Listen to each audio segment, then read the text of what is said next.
Taste the Daily. Vijayakumar sir, திமுகவுக்கு உண்மையிலே மக்கள் நலனில் அக்கறை இல்லையா? ஆமாம், அக்கறை இருந்திருந்தால் அவர் ஏன் வந்துட்டு இன்ப சுற்றுலாவுக்கு போயிருக்க போகிறார் ஒரு முதலமைச்சர்? இப்போ அவர் போயிட்டுனா இந்த 3 நாளில் 17 படுகொலைக்கு தமிழ்நாட்டில் நடந்திருக்கு. சட்டம் ஒழுங்கு அண்ணன் சொன்ன மாதிரி கெட்டு போயிருக்குது, எல்லாமே இருக்குது. இவர் இன்ப சுற்றுலா போயிட்டு இங்கே வந்துட்டு சென்னையினுடைய வெப்பத்தை தாங்க முடியாமல் குளிர் பிரதேசத்தில் போயிட்டு ஒரு 3 நாள் இருந்துட்டு வரத்துக்கு ஒரு முதலமைச்சர்னா அப்புறம் என்ன இருக்கு? மக்களையும் காப்பது தானே ஒரு நல்ல அரசோடைய கடமை. அந்த அரசுல இருந்து முதலமைச்சர் தவறிட்டார்ல. இப்போ நிதி ஒதுக்கீடு யாரால ஒதுக்கீடு பண்ணோம்? நம்ம எங்களுடைய அனைத்து இந்திய அண்ணா திராவிட முன்னேற்ற கழகத்தினுடைய பொதுச் செயலாளர் மாண்புமிகு எதிர்கட்சி தலைவர் போய் அமித்ஷாவை சந்திச்சாரு. எல்லாரையும் சந்திச்சு தமிழ்நாட்டுக்கு உண்டான நிதியை ஒதுக்கீடு கொண்டு கோரிக்கை வச்சோம். அதன் அடிப்படையில் நிதியை ஒதுக்கி கொடுத்துருக்குறாங்க. இது வந்து பொதுக்குழுவிலே நாங்கள் தீர்மானத்தை போட்டுமே, எங்களுக்கு மத்திய மாநில அரசுக்கு கொடுக்க வேண்டிய நிதியை ஒதுக்கி தாருங்கள் அப்படின்னு சொன்னோமே.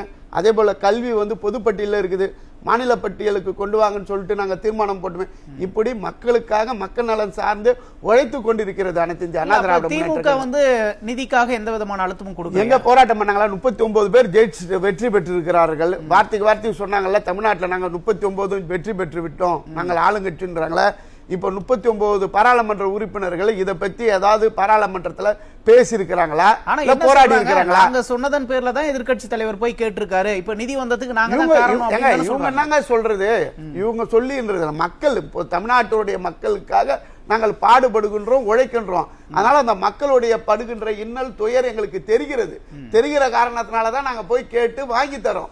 2999 கோடி 100 நாள் வேலை வாய்ப்பு திட்டத்துல வேலை செய்தவங்களுக்கு பணமே போய் சேரலன்னும் போது அந்த கஷ்டம் நமக்கு தெரியுது. நாங்க போய் கேட்டோம், கொடுத்தாங்க. இந்த 100 நாள் வேலை வாய்ப்பு வச்சு எவ்வளவு அரசியல் திமுக பண்ணிச்சு? தேர்தல் வாக்குறுதியில் என்னென்ன சொன்னீங்க?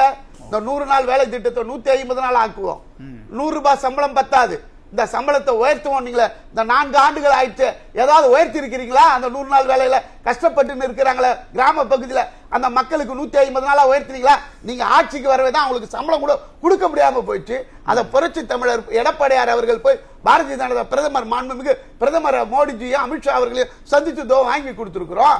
நீங்க என்ன பண்ணீங்க? 39 பாராளுமன்ற உறுப்பினர் வைத்தது இல்ல. அப்ப எதிர்க்கட்சி தலைவரால தான் நிதி கிடைச்சது அப்படின்னா அப்ப திமுக ஏன் அப்படி பேசணும்? என்னது திமுக என்ன சொல்றாங்க? எங்களாலதான் கிடைச்சது, நாங்க தான் அழுத்தம் கொடுத்தோம், அதனாலதான் எதிர்க்கட்சி மக்கள் பார்த்திருப்பாங்களே. 39 பாராளுமன்ற உறுப்பினர் இருக்காங்க. மத்ததுக்கெல்லாம் வந்து மும்மொழி கொள்கைக்கு உடனே ஒரு டி ஷர்ட்டை போட்டுக்கின்னு பாராளுமன்றத்தில் வந்துட்டு ஒரு நாடகத்தை நடத்த முடிஞ்ச திமுகவால இதை எங்களுக்கு நிதி ஒதுக்குங்கன்னு சொல்லிட்டு பாராளுமன்றத்தினுடைய நம்மளுடைய நிர்மலா சீதாராமன் நிதி அமைச்சரை பார்த்து கேள்வி கணக்குல கேட்டவங்க யாரு? ஏதோ ஒரு பதில் சொல்லுங்க. அவங்களால எதுவுமே வாங்கி கொடுத்தது அனைத்து இந்திய அண்ணா திராவிட முன்னேற்ற. இது பலன் வந்து அதிமுகவுக்கு போயிடக்கூடாதுன்றதுனால இது அதிமுக தான் செய்துச்சு. இது மாண்புமிகு எடப்பாடியார் அவர்கள் தான் செய்தார் என்றது வந்து தெரியக்கூடாது மக்களுக்கு. அதிமுகவுக்கு மக்கள் நல்ல பெயர் கிடைக்கூடாது, நல்ல பெயர் கிடைக்கூடாது. என்னதான் இருந்தாலும் அண்ணா சொல்லியிருக்கிறார்ல, 2026 இவர்கள் நடக்கின்ற அத்தனை நாடகத்துக்கும் இன்னைக்கு கூட போயிட்டு இன்ப சுற்றுலாக்கு போயிட்டு இது இன்னைக்கு இது கேமராக்கு முன்னாடி ஒரு ஷூட்டிங் நடத்திருக்கிறார்ல முதலமைச்சர். இவர்களுக்கெல்லாம் தக்க பதிலடி அண்ணன் சொன்னார்ல. 2026 மக்கள் பார்த்து கொண்டே இருக்கிறார்கள் இவர்களுடைய நாடகத்தை. மக்கள் என்ன எந்த துறையை மக்கள் இதுவா இருக்காங்க? எல்லா துறையும் பற்றி தேர்தல் வாக்குறுதி 520 வாக்குறுதி கொடுத்தீங்களா? எந்த வாக்குறுதியை நான் நிறைவேற்றிட்டேன்னு சொல்ல முடியுமா? இன்னைக்கு எல்லாமே 11 மருத்துவக் கல்லூரி அண்ணன் சொன்னார், 8 சட்டக்கல்லூரிகள் கொண்டு வந்தோம், 216 மேம்பாலங்கள் கட்டியிருக்கிறார் எடப்பாடியார். தஞ்சை வேளாண் பாதுகாப்பு மண்டலமா ஆக்கி இருக்கிறோம். இப்படி நாங்க செய்தது போல ஒன்றே ஒன்று இந்த 4 ஆண்டுகள்ல திமுக விடியா திமுக ஆட்சி ஏதாவது ஒரு சாதனையை நாங்க செய்திருக்கோம். இது மக்களுக்காக பலன் பெற்றிருக்குதுன்னு சொல்ல முடியுமா? அம்மா மினிக்கில் இன்னைக்கு இழுத்து மூடினது ஒரு சாதனை. இதோ பசியார வந்தவங்களுக்கு அம்மா உணவகத்துல பசியாற்றி கொண்டு வந்தோம். அந்த அம்மா உணவகத்தை மூடிக்கொண்டிருக்கிறாங்க. இதெல்லாம் மக்கள் பார்த்து கொண்டிருக்காங்க. உங்களால இன்னும் நல்ல திட்டம் கொண்டு வந்தீங்க. ஆக்கப்பூர்வமான திட்டங்களை திமுக அரசு செய்யவே இல்லை, எதுவும் செய்யவே இல்லை சார். 1000 ரூபாய் குடும்ப பெண்கள் அனைவருக்கும் கொடுப்பேன்னு சொன்னீங்க தேர்தல் வாக்குறுதியில. அது கூட 2 ஆண்டுகள் கொடுக்கவே இல்லை. ஈரோடு கிழக்குல வீதிக்கு வீதி அங்கே ஐயா எடப்பாடியார் அவர்கள் கேட்டார் 1000 ரூபாய் கொடுக்கிறது. என்ன ஆச்சுன்னா அவர் கேட்டதுக்கு பிறகு இதுல வந்து அதுல தகுதி வாய்ந்த குடும்ப பெண்களுக்கு 1,15,00,000 பேருக்கு கொடுத்துட்டு இன்னும் 1,15,00,000 பேருக்கு தராம இருக்குது இந்த விடியா திமுக அரசு. எல்லாருக்கும் கொடுக்கறேன்னு தானே வாக்குறுதி, ஏன் எல்லாருக்கும் கொடுக்கல அப்படின்ற கேள்வி நம்ம இன்னும் கேட்டு இருக்கோம்.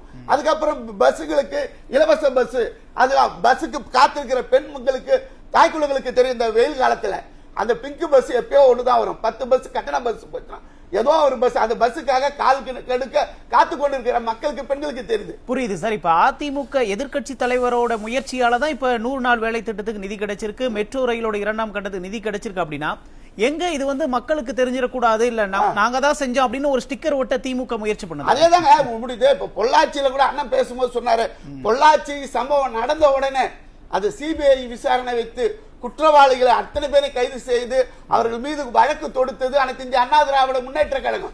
இன்னைக்கு தீர்ப்பு வந்ததுக்கு பிறகு திமுக சொல்லுது எப்படி நாங்க கேட்கிறோம். இப்ப யார் அந்த சார் அண்ணா பல்கலைக்கழகத்தில் நடந்தது இல்லையா, அதுக்கு சிபிஐ விசாரணை வச்சு நியாயமான விசாரணை வச்சு அந்த உண்மை குற்றவாளி இதுவரை கைது பண்ணாம துணை போகுது திமுக.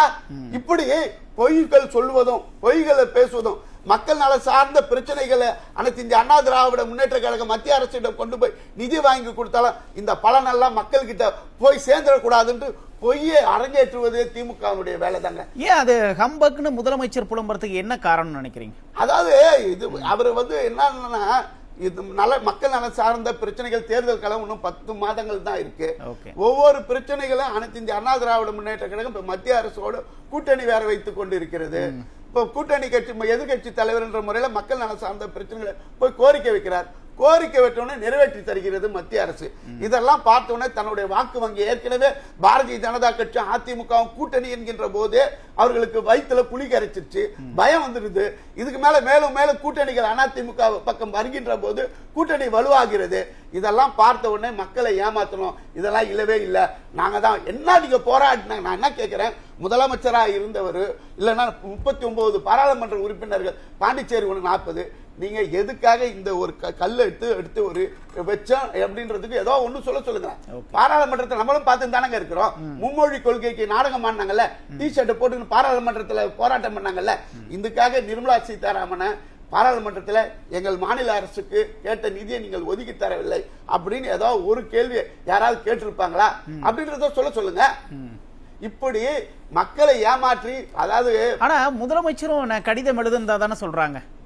மத்திய அரசுக்கு கடிதம் எழுதியிருக்கோம், பிரதமருக்கு கடிதம் எழுதியிருக்கோம் அப்படின்னு தானே சொல்றாங்க. கடிதம் எழுதுறதுனால என்ன இருக்கு? இப்ப கூட தான் கடிதம் எழுதினே இருக்கிறீங்க.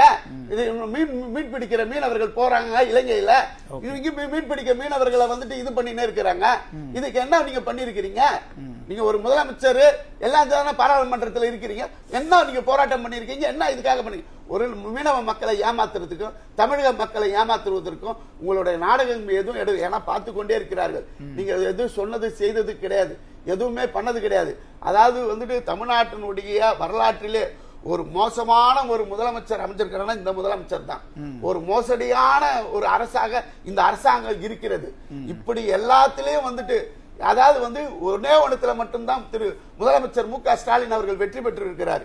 எதுலன்னா கூட்டணி கட்சிகளுக்கு கொடுக்க வேண்டியதெல்லாம் கொடுத்து அவர்கள் வாயை பொத்தி அவர்கள் எல்லாம் மௌன சாமியார்களா எது நடந்தாலும் எங்களுக்கு கொடுக்க வேண்டியது நாங்கள் பெற்றுக் கொள்கிறோம், அதனால தமிழ்நாட்டுக்கு எந்த கேடு நடந்தாலும் நாங்கள் பேச மாட்டோம் அப்படின்ற ஒரே ஒரு சபதம் ஏற்றுக்கின்னு இருக்கிறார்கள் இந்த கூட்டணி கட்சிகள். இந்த கூட்டணி கட்சிகள் கம்யூனிஸ்ட் ஆகட்டும், மதிமுக ஆகட்டும், விடுதலை சிறுத்தைகள் ஆகட்டும், இல்ல காங்கிரஸ் கட்சி ஆகட்டும், எல்லா கட்சியும் அவங்க கீழே முதலமைச்சர் கொடுக்கிற பணத்தை வாங்கி கொண்டு நடக்கிற அக்கிரங்கள் அநியாயங்களை எதிர்த்து எதையும் போராடாமல் எதிர்த்து அறிக்கை கொடுக்காமல் மௌன சாமியார்களாக இருக்கிறார்கள். இவர்களும் சேர்ந்து வருகிற தேர்தலில் மக்கள் தக்க பதிலடி இவர்களுக்கும் தருவார்கள். ஓகே சார், தொடர்ந்து பேசுவோம். விஜயகுமார் சார், உங்களோட இறுதி கருத்து மிக சுருக்கமா? மிக சுருக்கமா அண்ணன் ராஜகம்பீரன் அப்பாஸ் அவர்கள் பேசும்போது நிறைய முட்டு கொடுத்து திமுகவை தாங்குற அளவுக்கு பேசணும்னு நினைத்து விட்டு வருது. நான் கேட்கிறேன், திமுக 90% வாக்குறுதிகளை நிறைவேற்றிருக்கின்றாரு. பகுதி நேர ஆசிரியர்கள் 2 நாளுக்கு முன்னாடி கூட சாகும் வரை உண்ணாவிரதம், அடையாள உண்ணாவிரதம் தான். அந்த பகுதி நேர ஆசிரியர்களை நிரந்தர ஆசிரியர்கள் ஆக்கிட்டாங்களா? அரசு ஊழியர்களுக்கு பழைய பென்ஷன் வழங்கும்னு சொல்லி சொன்னாங்க, அந்த பழைய பென்ஷனை வழங்கிட்டாங்களா? அதுக்கப்புறம் மாணவர்களுக்கு 30-40 கோடி ரூபாய் ஏதோ கட்டடம் கட்டுறதா இவர் சொல்லி சொன்னார். மாணவர்கள் அனைவருக்கும் டேப் தருவோம்னு சொல்லி சொன்னாங்க, அந்த டேப்பை கொடுத்திருக்கிறாங்களா? அல்லது சட்டமன்ற தொகுதி அனைத்து தொகுதி 234 தொகுதிகளும் ஒரு விளையாட்டு மைதானத்தை அமைப்போம்னு சொல்லியிருந்தாங்க, அதை அமைச்சு கொடுத்தார்களா?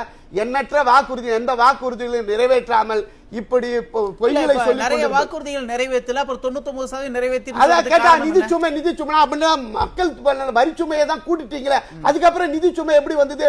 உங்களுடைய அமைச்சர் தான் பிடிஆர் பழனிவேல் ராஜு ஒரு வாக்குமூலத்தை கொடுத்தாரு, 30,000 கோடி அடிச்சது தான் கொள்ள சாதனை. 1,00,000 கோடி கடன் வாங்கினது தான் இந்த ஆட்சியினுடைய சாதனை. அதுதான் கொடுக்காத வாக்குறுதிகளை திமுக நிறைவேற்றி இருக்கிறது. மக்கள் மாண்டது போதும், திமுக ஆண்டது போதும், மக்கள் மாண்டது போதும். விரைவில் இந்த ஆட்சி ஒழியும், எடப்பாடியார் வெல்வார், இரட்டை இலை மாபெரும் வெற்றியை 2026 பெறும். மக்கள் நல சார்ந்த பிரச்சனைகளை அனைத்து இந்திய அண்ணா திராவிட முன்னேற்ற கழகம் நிறைவேற்றி தரும். பொறுத்திருந்து பார்க்கலாம். நன்றி.